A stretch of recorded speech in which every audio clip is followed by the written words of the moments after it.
Selamat pagi teman-teman semuanya. Pada kesempatan kali ini, kami dari kelompok 8 akan mempresentasikan hasil diskusi dari kelompok kami tentang psikoanalisis kedua.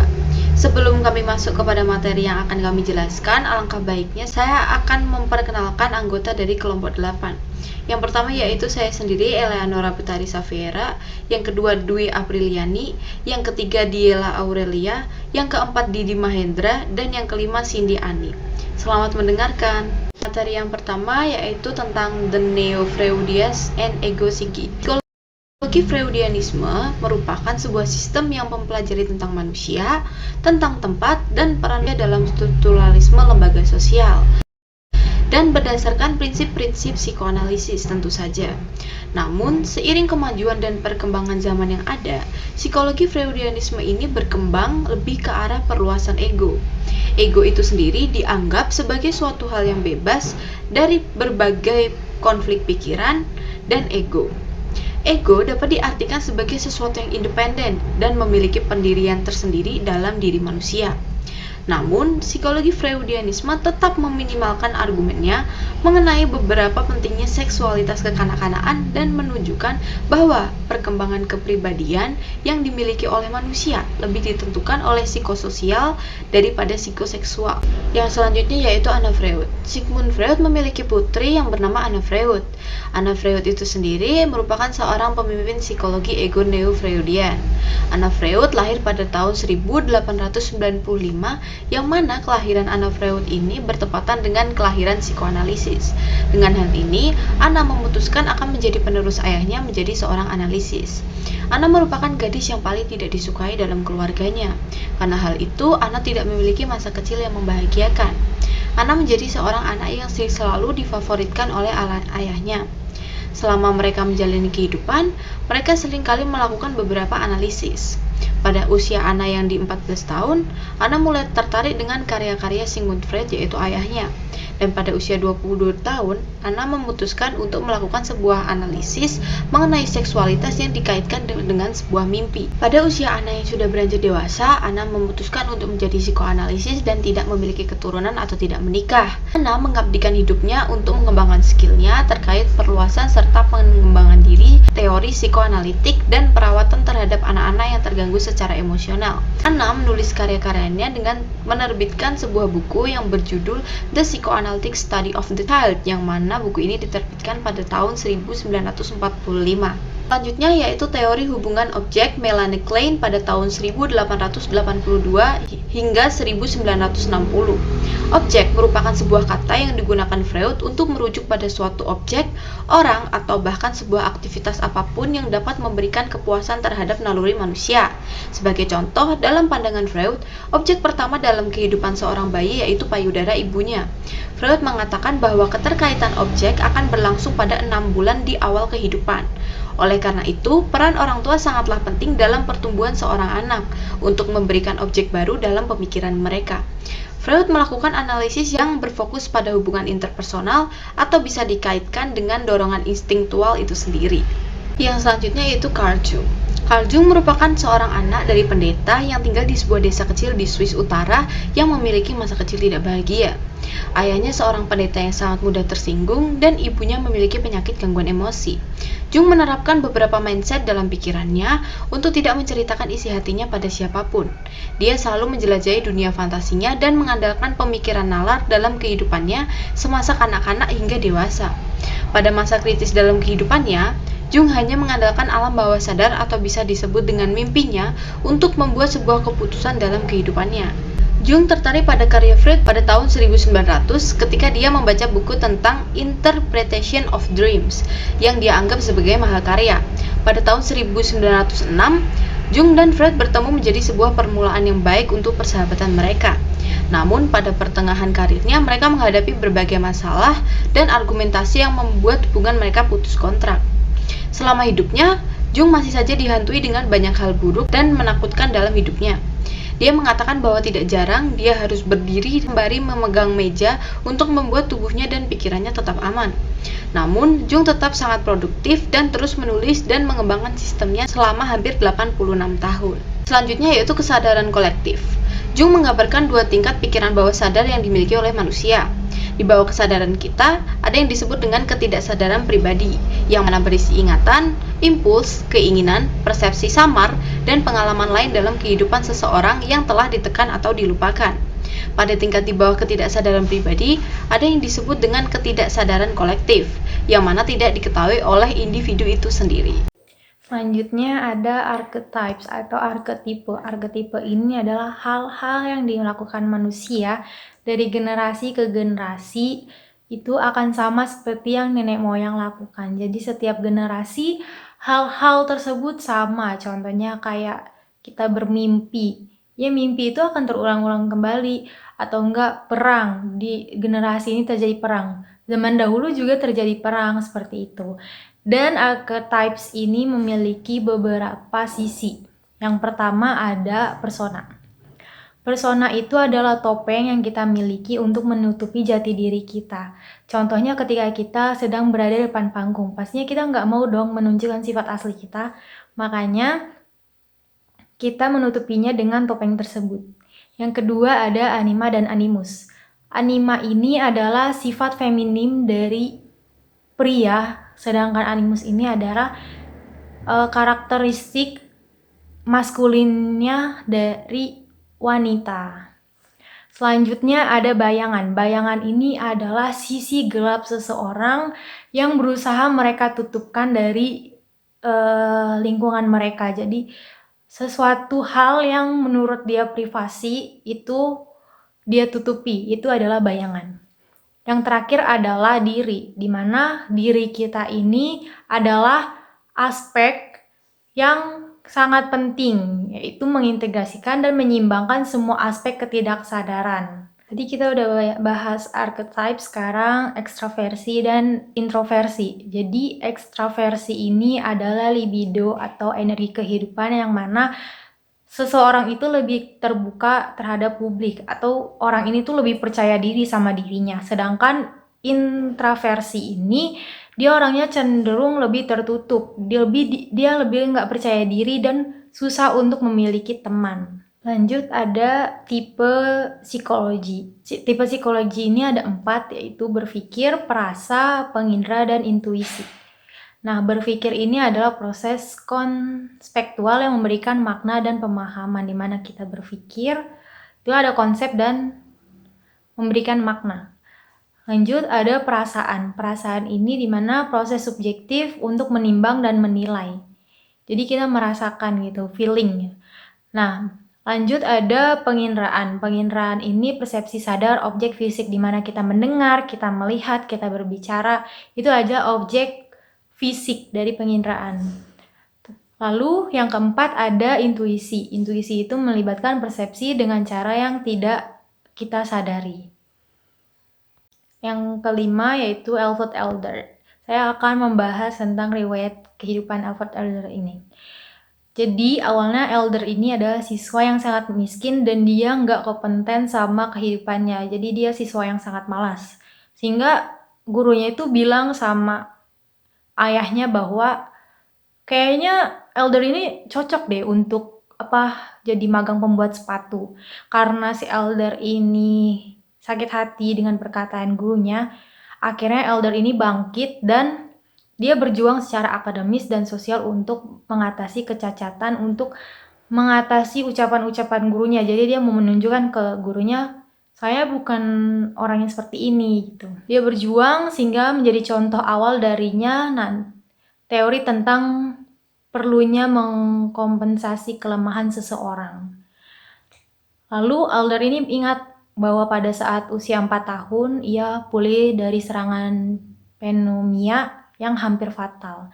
Lalu karena memorinya dia itu, ingatan masa lalunya itu, dia memutuskan untuk menjadi seorang dokter dan dia mengejar tujuannya dan menerima gelar kedokteran di Universitas Wina pada tahun 1895.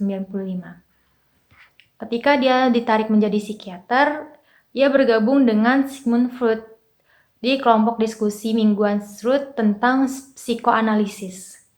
Sampai pada akhirnya di tahun 1911 mereka berpisah.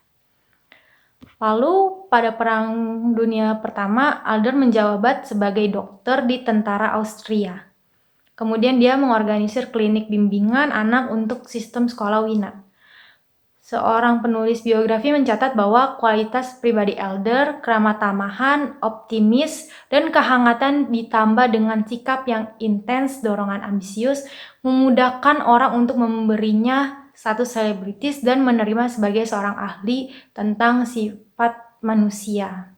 Lalu Adler meninggal di Aberdeen, Skotlandia saat dalam tur berbicara yang berat. Selanjutnya ada psikologi individu. Adler percaya bahwa perilaku manusia sebagian besar ditentukan oleh kekuatan sosial, bukan biologis insting. Ketertarikan kita berkembang pada masa bayi melalui gelar pembelajaran, di mana kita saat bayi belajar untuk berjalan sampai pada detik ini kita bisa berjalan. Adler percaya bahwa kita lebih dipengaruhi oleh rencana kita untuk masa depan, berjuang untuk tujuan, atau mengantisipasi peristiwa yang akan datang dapat mempengaruhi perilaku saat ini. Jadi apa yang kita lakukan saat ini akan berdampak pada masa depan. Jadi itulah teorinya si Adler ini. Misalnya seseorang yang takut akan kutukan abadi setelah kematian cenderung berperilaku beda dari orang dengan harapan yang berbeda.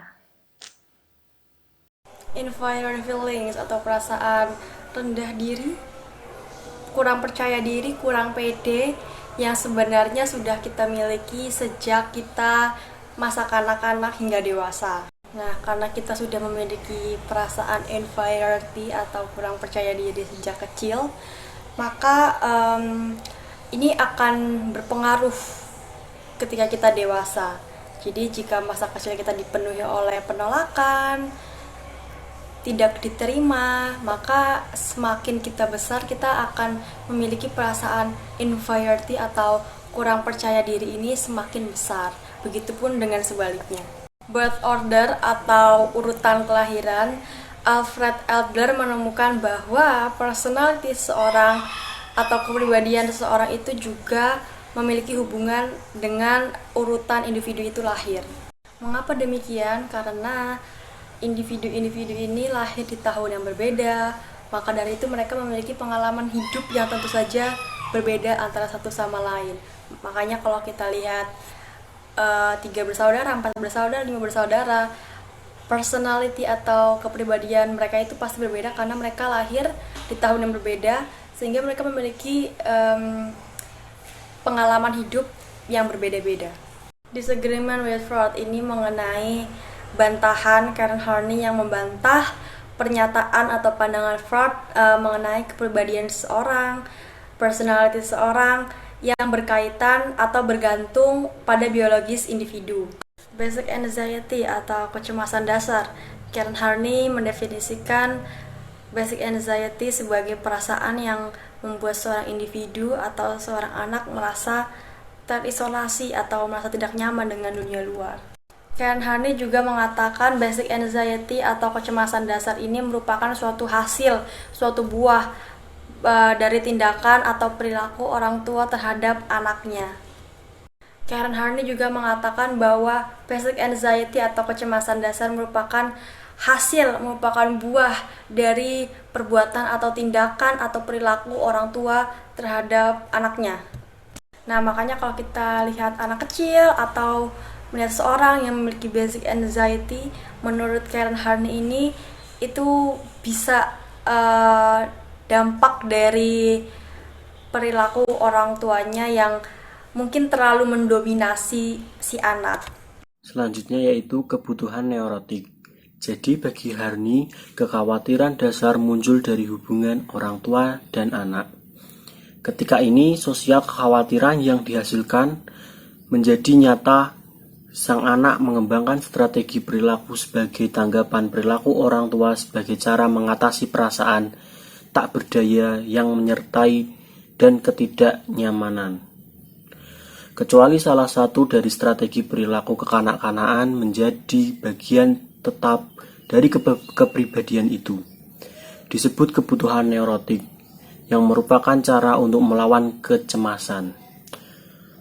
Awalnya, Horny menuliskan 10 kebutuhan neurotik termasuk kasih sayang, prestasi, dan swasembada. Dalam tulisan-tulisan belakangan, ia mengelompokkan kebutuhan neurotik menjadi 3 kecenderungan. 1. Pribadi yang menurut, yang perlu pindah ke orang lain menyatakan kebutuhan untuk persetujuan, kasih sayang, dan pasangan yang dominan. Kedua, kepribadian yang terpisah, yang perlu menjauh dari orang-orang menyatakan kebutuhan itu kemerdekaan, kesempurnaan, dan penarikan diri. Yang ketiga, kepribadian yang agresif, yang perlu menyerang orang, menyatakan kebutuhan untuk kekuasaan, eksploitasi, prestisi, kekaguman, dan prestasi. Gerakan terhadap orang-orang yang menyirat menerima perasaan yang tak berdaya dan dapat bertindak untuk mendapatkan kasih sayang orang lain. Idealisasi citra diri. Citra diri yang diidealkan memberikan orang dengan gambaran yang salah dari kepribadian atau diri. Ketidaksempurnaan menyesatkan topeng yang mencegah orang neurotik dari memahami dan menerima jati diri mereka. Yang sebenarnya dalam mengenakan topeng, mereka menyangkal keberadaan mereka konflik batin. Mereka percaya bahwa citra diri yang diidealkan adalah asli dan bahwa kepercayaan masuk kebaikan kemungkinan mereka untuk berpikir mereka lebih unggul daripada orang macam apa yang mereka sebenarnya. Horny tidak berpendapat bahwa konflik neurotik seperti itu terjadi secara alami atau tak terelakkan. Meskipun muncul dari situasi yang tidak diinginkan pada masa kanak-kanak, hal itu dapat dicegah jika kehangatan, pengertian, keamanan, dan kasih sayang mencirikan kehidupan rumah tangga sang anak. Selanjutnya, pengaruh awal dalam psikologi humanistik. Seperti semua ide antisipasi, psikologi humanistik dapat ditemukan dalam karya psikologi awal. Pertimbangan Brentano lawan dari Woods dan mengantisipasi psikologi Gestalt. Brentano mengkritik mekanis reduktif alam sains, pendekatan ke psikologi, dan lebih disukai studi kesadaran sebagai kualitas moral daripada kandungan molekul. Kulpe menunjukkan bahwa tidak semua pengalaman dalam keadaan sadar dapat dikurangi menjadi hal dasar bentuk atau dijelaskan dalam istilah tanggapan terhadap rangsangan. Kardinal Ames membantah pendekatan mekanistik dan mendorong fokus pada kesadaran dan keseluruhan individual Gestalt. Para psikolog percaya bahwa psikologi harus mengambil pendekatan Walsh untuk kesadaran. Sifat dari psikologi humanistik. Bagi para psikolog humanistik, psikologi adalah perilaku sempit, perbuatan, dan steril. Pendekatan ke sifat manusia. Mereka mempercayai bahwa fokus pada perilaku terbuka adalah dehumanisasi dan mengurangi manusia ke status hanya hewan dan mesin. Mereka membantah argumen bahwa kita berfungsi dalam metode yang dibentuk dalam menghadapi peristiwa stimulus dalam kehidupan kita. Selain itu, para psikolog humanistik berpendapat bahwa manusia adalah lebih rumit daripada tikus laboratorium atau robot dan tidak dapat dijadikan objek diukur dan dikurangi menjadi unit-unit stimulus respon. Aktualisasi diri menurut Abraham Maslow. Dalam pandangan Maslow, setiap orang memiliki kecenderungan bawaan kepada aktualisasi diri. Untuk dapat mengaktualisasikan diri, pertama-tama kita harus memuaskan kebutuhan-kebutuhan yang lebih rendah dalam hierarki kebutuhan. Setiap kebutuhan harus dipuaskan terlebih dahulu sebelum kebutuhan berikutnya dapat memotivasi kita. Nah, kebutuhan yang diusulkan Maslow dalam urutan pemuasnya adalah kebutuhan fisiologis, rasa aman, perasaan diterima dan kasih sayang, harga diri, dan aktualisasi diri. Menurut Maslow, prasyarat untuk aktualisasi diri adalah kasih sayang cukup pada masa kecil serta pemuasan kebutuhan fisiologis dan rasa aman selama 2 tahun pertama dalam kehidupan. Aktualisasi diri menurut Carl Rogers. Aktualisasi diri adalah tingkat kesehatan psikologis yang tertinggi. Kekuatan pemotivasi terbesar dalam kepribadian adalah dorongan untuk mengaktualisasikan diri.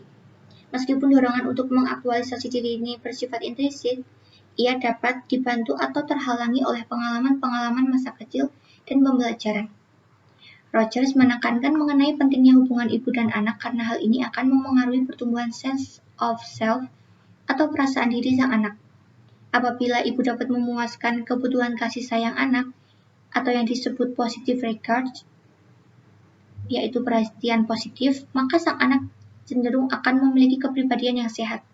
Apabila ibu memberikan kasih sayang kepada anak dengan syarat, atau yang disebut perhatian positif bersyarat, maka sang anak akan menginternalisasikan sikap sang ibu dan membangun syarat-syarat kelayakan. Dalam keadaan seperti ini, sang anak akan merasa berharga hanya jika dia berada dalam kondisi tertentu dan akan mencoba menghindari perilaku-perilaku yang tidak diterima, yang mana dapat menyebabkan sang anak tidak dapat bertumbuh kembang secara penuh, dan sang anak tidak dapat mengekspresikan aspek dalam dirinya, karena dia tahu bahwa sebagian dari perilaku tersebut akan menimbulkan penolakan. Karena itu, prasyarat utama untuk terjadinya perkembangan kesehatan psikologis adalah perhatian positif tanpa syarat pada masa kanak-kanak. Idealnya, sang ibu akan menunjukkan kasih sayang dan penerimaan terhadap anak tanpa memperhitungkan perilaku sang anak. Anak yang menerima perhatian positif tanpa syarat tidak akan membangun syarat-syarat kelayakan. Nasib psikologi humanistik. Psikologi humanistik menjadi terformalisasikan dengan jurnal-jurnal, asosiasi, dan divisi khususnya sendiri dalam APA. Psikologi humanistik menawarkan sebuah definisi psikologi yang berbeda dari dua kekuatan dalam bidang ini, yaitu behaviorisme dan psikoanalisis. Terlepas dari atribut-atribut sebuah aliran pemikiran, sebenarnya psikologi humanistik bukanlah sebuah aliran pemikiran. Psikologi humanistik adalah sebuah eksperimen besar, tetapi pada dasarnya ia adalah eksperimen yang gagal. Alasan psikologi humanistik terpisah dari pemikiran psikologi aliran yang lain adalah sebagian besar psikologi humanistik berada dalam praktik klinis dan bukan di universitas. Beda dengan psikologi akademis, psikologi humanistik tidak bisa melakukan riset, menerbitkan makalah, atau mendidik generasi-generasi baru para mahasiswa tingkat pasca sarjana untuk menjalankan tradisi mereka. Selain itu adalah munculnya protes dari psikologi humanistik. Puncak kejayaannya tahun 1960-an dan awal tahun 1970-an, para psikolog humanistik menyerang posisi yang sudah tidak lagi berpengaruh dalam psikologi. Psikologi humanistik tidak mentransformasikan psikologi, ia patut dipuji karena memperkuat gagasan dalam psikoanalisis. Secara keseluruhan, psikologi humanistik membantu meratifikasi perubahan-perubahan yang sudah terjadi dalam bidang psikologi. Psikologi positif akan memunculkan kembali gagasan bahwa para psikolog harus mempelajari atribut-atribut terbaik dan terburuk manusia. Untuk mendorong para psikolog untuk mengembangkan konsepsi, hakikat, dan potensi manusia yang lebih positif. Seligman untuk mewujudkan psikologi positif mendapatkan respon yang sangat antusias. Studi-studi, riset, artikel, dan buku-buku mulai bermunculan. Dalam kurun waktu kurang dari 10 tahun sejak Seligman menyampaikan ajakan awalnya untuk sebuah psikologi positif, bidang ini telah begitu sukses secara fenomenal. Yang selanjutnya, saya akan membacakan pertanyaan dari mini quiz. Yang pertama, siapa tokoh pemimpin psikologi ego neo-Freudian? A. Sigmund Freud, B. Anna Freud, C. Carl Jung, dan D. Melanie Klein. Yang kedua, topeng yang kita pakai masing-masing ketika kita berhubungan dengan orang lain disebut dengan A. Bayangan, B. Anima dan animus, C. Persona, dan D. Diri. Yang ketiga, Menurut Adler, mengapa sikap dan perilaku tiga saudara kandung berbeda? A. Karena individu memiliki tahun dan lahir yang berbeda. B. Karena adanya perbedaan didikan. C. Orang tua memiliki basic anxiety. Dan D. Disebabkan oleh perbedaan tahun lahir serta perbedaan pengalaman hidup. Soal nomor 4. Tingkatan kebutuhan tertinggi dalam hierarki kebutuhan Maslow adalah A. Harga diri. B. Rasa aman. C. Aktualisasi diri. Dan D. Fisiologis. Soal nomor 5 yaitu soal terakhir. Kepribadian yang pesimis yang perlu dalam kaitannya dengan kekuatan sosial menganggap sepele pengaruh terhadap bawaan merupakan pengelompokan yang ditulis oleh A. Karen Horney. B. Abraham Maslow. C. Sigmund Freud. Dan D. Alfred Adler. Terima kasih.